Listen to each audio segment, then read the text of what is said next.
Hello everyone and welcome to this new class. And in this class what we are going to start is the new topic that is going to be the relativistic dynamics.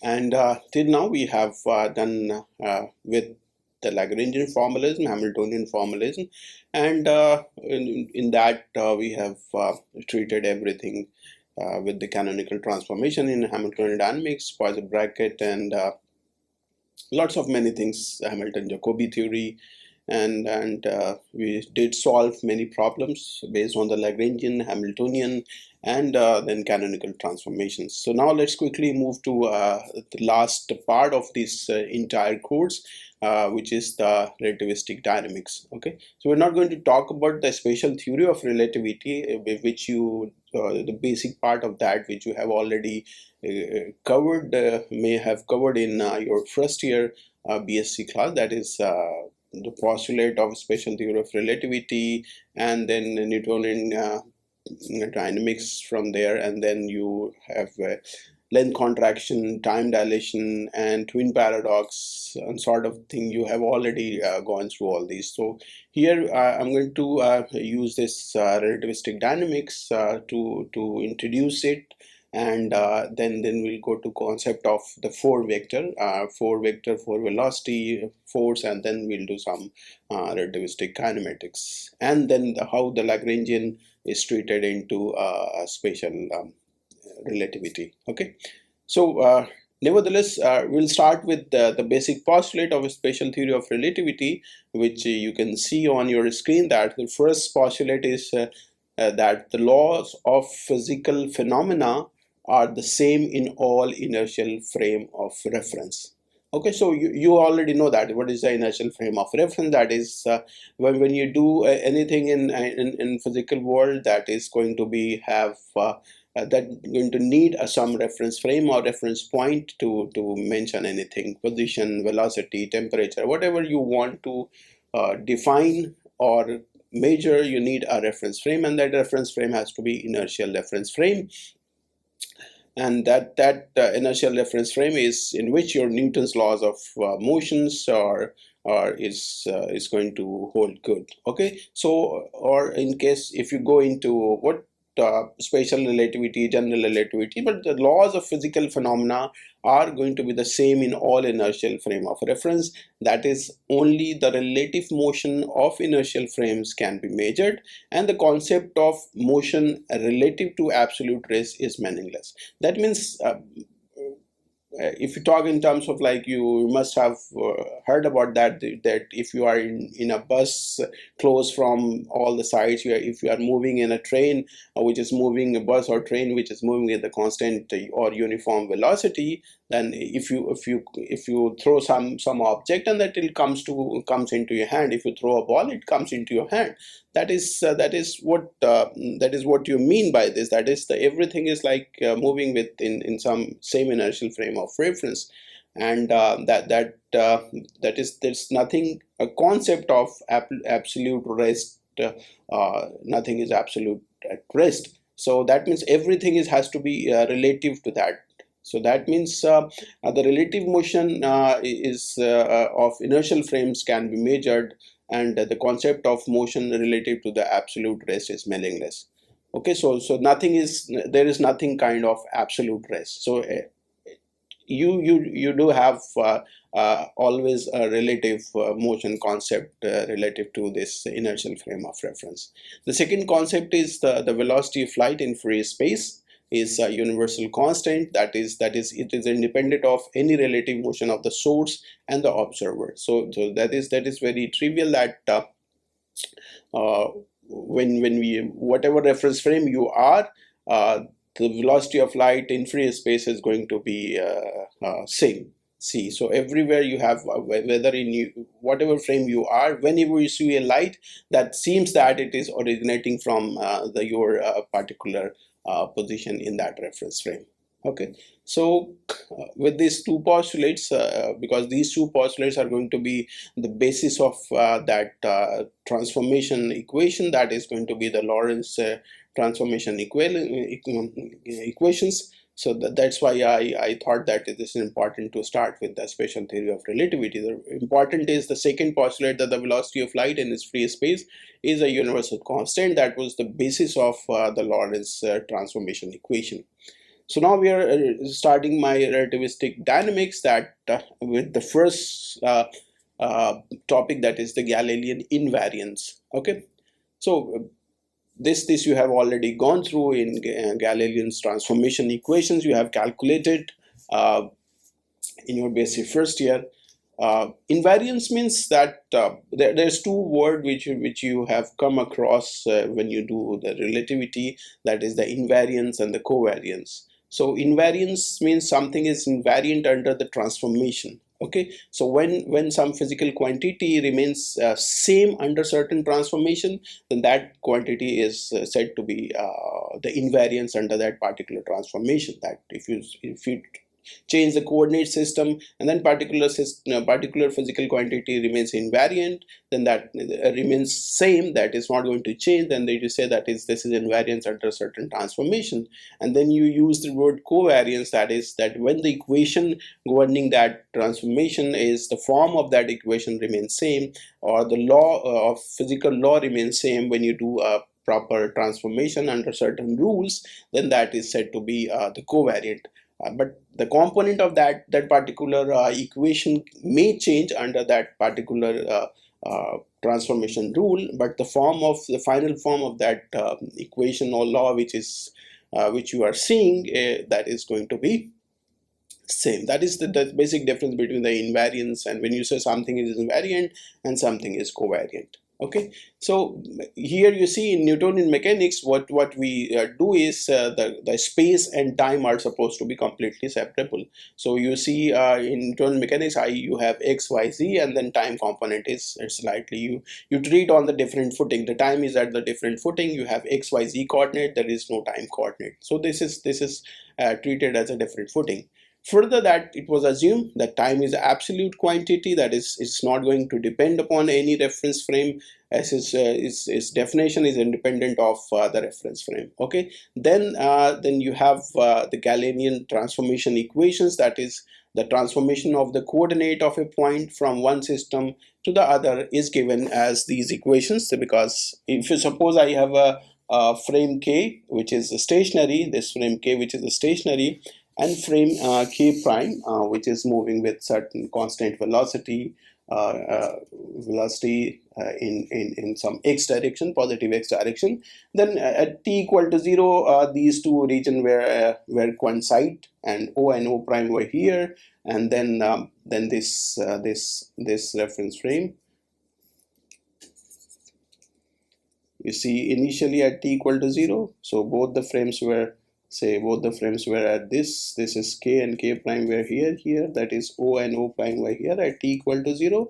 Then the K prime is moving with velocity K at constant velocity with time. And if you observe some position of this object at certain time, then this is going to have with respect to K, this is going to have the component, say here I've used x1, x2, x3, so this is x1 and x2 and x3, and then you have from prime, this is x1 prime, x2 prime, and x3 prime. Okay, so x1, x2, x3 is with respect to the k system, and x1 prime, x2 prime, x3 prime with respect to the k system. Because the system is moving in the x direction, so x1 is x2 prime is x2 and x3 prime is x3. Y, that means y and z are not going to change for this, because y remains same, okay, and z remains same, but this x component which is going to be here, like if you draw here x component for this in prime frame and in this x prime frame at time t equal to say t prime is like a precise definition independent of the reference frame. So this is my this is my x1 prime, and this is my x1. So you see that what is x1 prime? X1 prime is basically whatever the x is, x1 in of this position, coordinate of this particular object from this k, in k prime is equal to this x1 prime plus this is x1 prime, this distance, and this distance with which is moved by this k prime frame in time t, that is going to be this is going to be plus vt is going to be x1. So this distance plus this distance is vt is going to give you this x1. So x1 prime is x1 minus vt. This is what is the Galilean transformation equations are, and in this Galilean transformation equations you see that the element of length in the two system, because time is invariant. Okay, this is dt prime is dt in Galilean, because t prime is t. This is independent of the reference frame. But in fact, the length element, that is the length element, say dl square here, is also going to be invariant, and when measured at the same time, that is dx prime dx square is dx prime square is dl prime square. Okay, so this is also going to be length element is also going to be invariant in Galilean invariance. That means this dl prime, that is dl prime, so dl prime square is nothing but your dx1 prime square plus dx2 prime square plus dx3 prime square. And then if I show that, because this is x1 prime is x1 minus vt, and x2 prime is equal to x2, x3 prime is equal to x3, and t prime equal to t. So if I do this, then this is going to be dx1 minus v dt, because v is constant square, plus this is going to be this is dx2 square plus dx3 square. So this is going to be dx1 square plus v square dt square minus twice v dx dt. Okay, and so this is dl prime square, and this is what this is. If you see that, this is going to be dl. This is going to be dl square. Okay, and this is going to be dl prime square. But the difference between this is that this is the same as dx2 square plus dx3 square. So with this dx and dx is going to be dl plus this is v square dt square minus twice v dx dt. So if this is going to be invariant, the change in length, if you measure the change in length in the two frame k and k prime, they are going to be the same when you measured this length at the same time, when dt equal to 0. Okay, so that's why the length dl square is invariant under the Galilean transformation when you measure this at the same time dt equal to 0. So that's why this becomes 0 and this becomes 0. So you have dl prime is dl square, and if dl prime dt is not equal to 0, then dl prime square is not equal to dl. Okay, this is what the invariance means, that when in the two frame of reference, when I measured this length element square at the same time, there's a condition that you have to measure at the same time, then this is going to be invariant under the Galilean transformation. So invariance means when you measure certain physical quantity under certain transformation in two inertial reference frame, because this k prime is moving with a constant velocity with respect to the k, which is inertial reference frame, and we know that any reference frame which is moving with a constant velocity relative to an inertial reference frame is also inertial reference frame. So these two, k and k prime, is inertial reference frame, and then so that's why if I measure the length element simultaneously in these two frame, this is going to be the Galilean invariant under the Galilean transformation. Okay, so under this the rule of Galilean invariance, that how the components of different transformations are changing under certain Galilean transformations. For example, if you say the Newton's law are invariant with respect to the Galilean transformation, is termed as the Galilean invariance, because f is equal to, because what is f is equal to m dx by dt. So uh, this is f equal to m time d2x by dt square. Okay, you know, this is going to be m x double dot. And if I say the force, if I measure the force in k prime frame, which is also, this is going to be m d2x prime upon dt square. This is going to be m x double dot prime, but x double dot and x double dot prime are going to be equal, because you know that the transformation rule is, that is x prime is equal to x minus vt. So if I take dx prime by dt, this is going to be dx by dt minus v one time, and then if I divide it by differentiate again, then this is going to be dx2 prime dt square is d2x upon dt, because this is going to be 0, because this is constant. So this is what this is, x double dot prime is x double dot. So the force f and f prime are going to be same when you measure the force in the two initial reference frame k and k prime. So that is going to be the Newton's second law is going to be invariant under the Galilean transformation. So you can see that the form of the law of motion is then invariant to a Galilean transformation. So the individual terms are not invariant.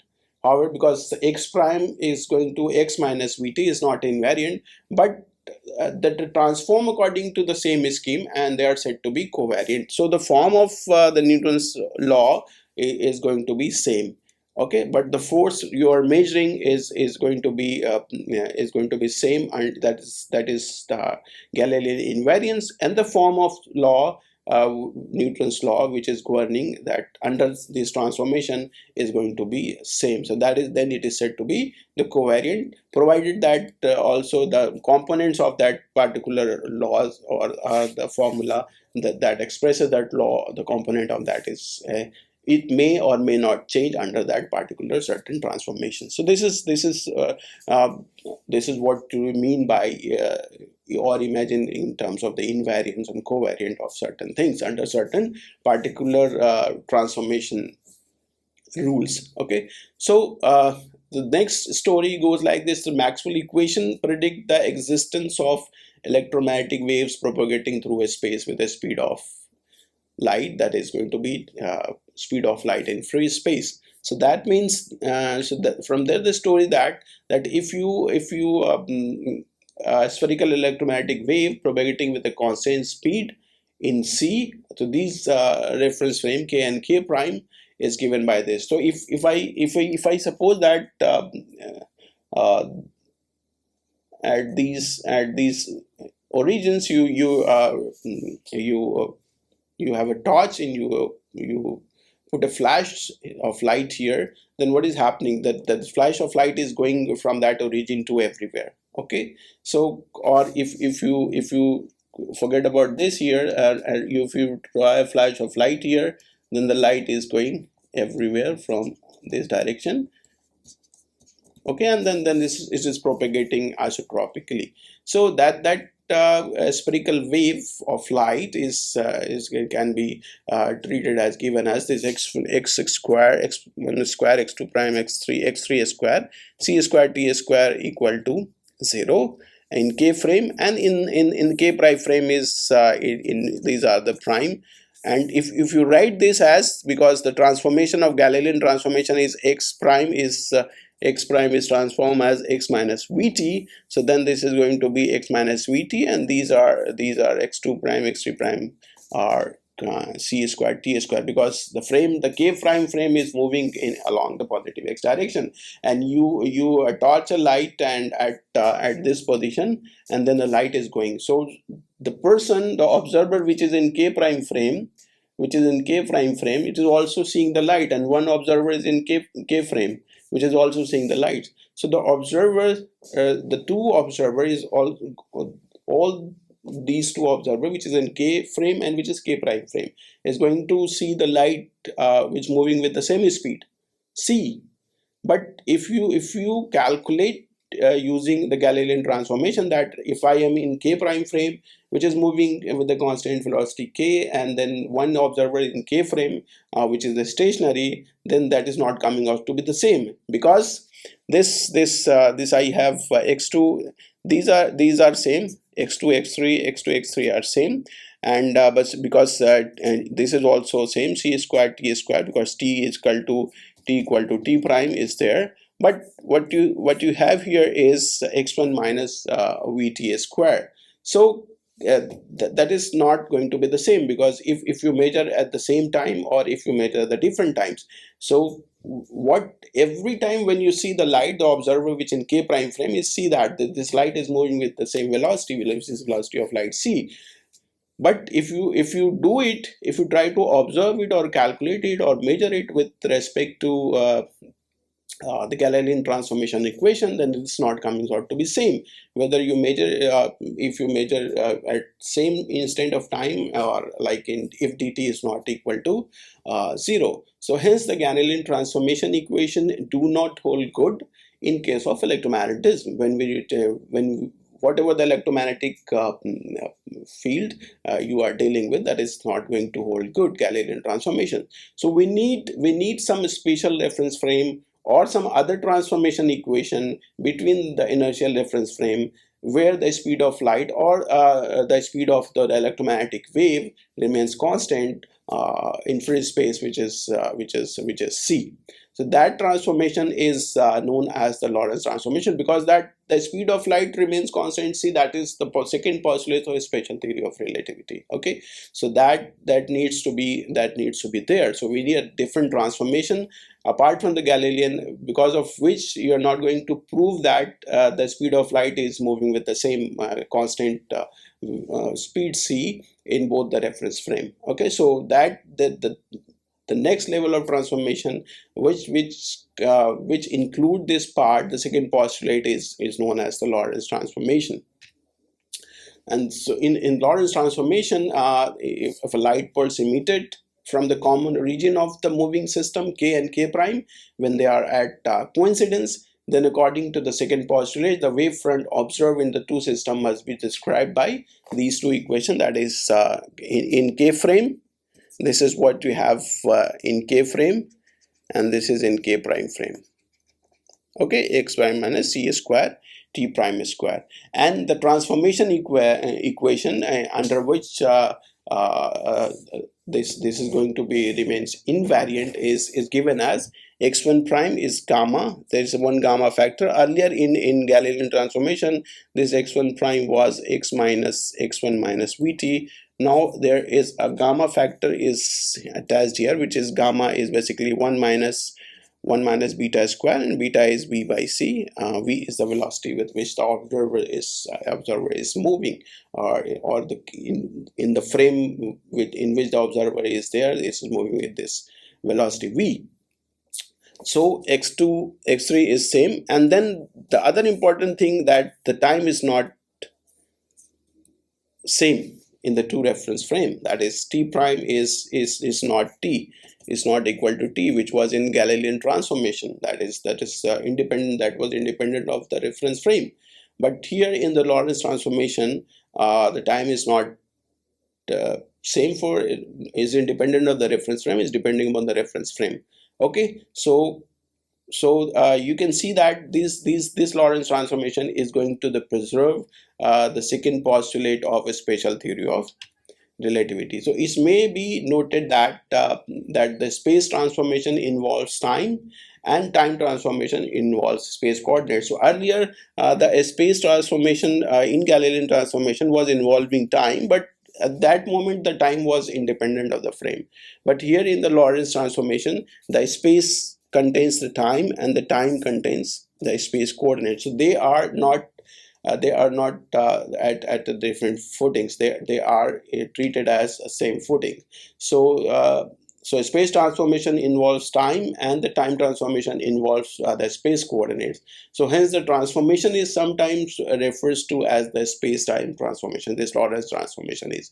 Therefore, instead of treating the space and time coordinates separately as were done in the previous in the Galilean transformation, where the time was independent of the reference frame, it is natural to seek the way so that the both coordinates are the space and time are treated together on the same footing. Okay, so that kind of space is was first introduced by Minkowski, who first developed a procedure in which the time coordinate is treated on the same footing along with the three space coordinates. Okay, so there's that in Lorentz transformation, this in Galilean transformation, that dl prime square was invariant.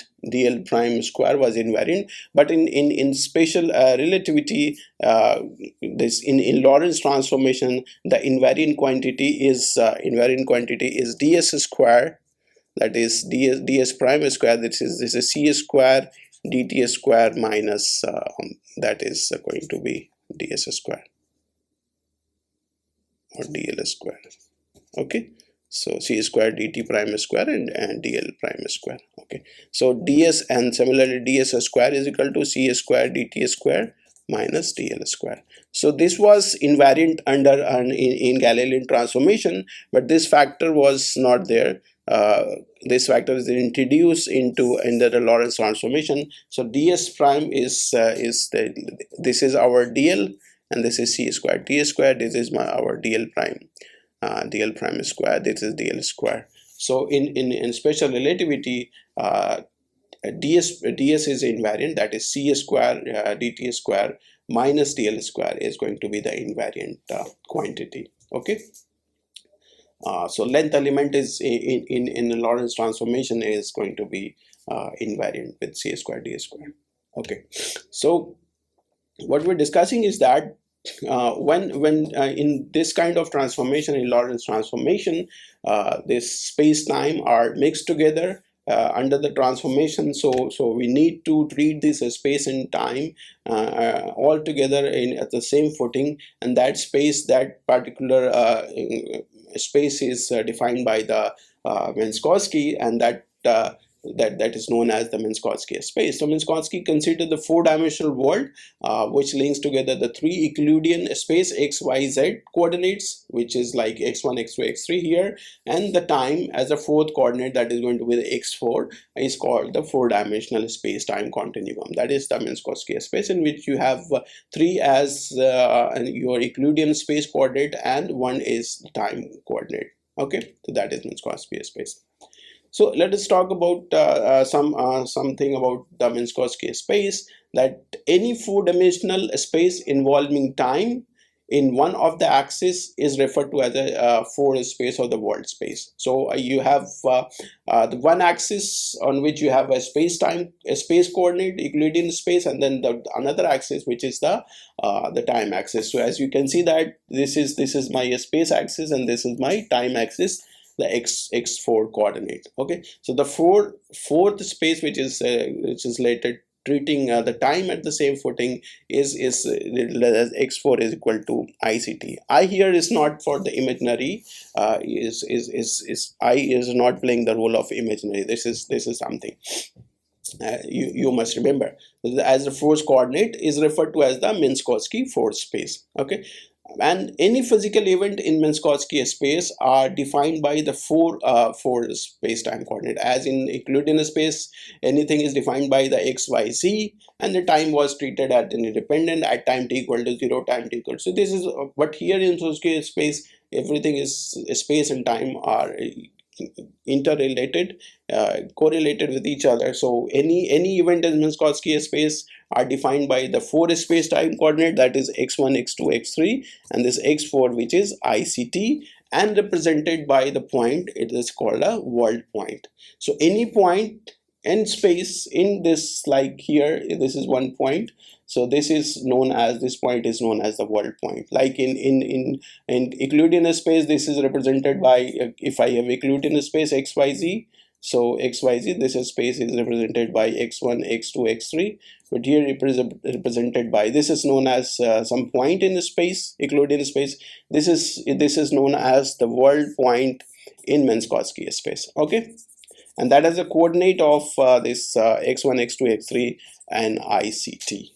So the position of the particle at different times, because the one of the scale is time. So when I say this word point is here, so this is having a time component, and this is having some space component. So the position of the particle at different time represent a sequence of event corresponding to a line, and that is called a world line. So if I have a movement of a point in Minkowski space, for example, this A's line, where this point is moving along this, these are their dot are the world point, and the line joining this is known as the world line. This could be anything, like if some point is moving from here to here and then is going like this, so anything joining this line is my, this line is my world line.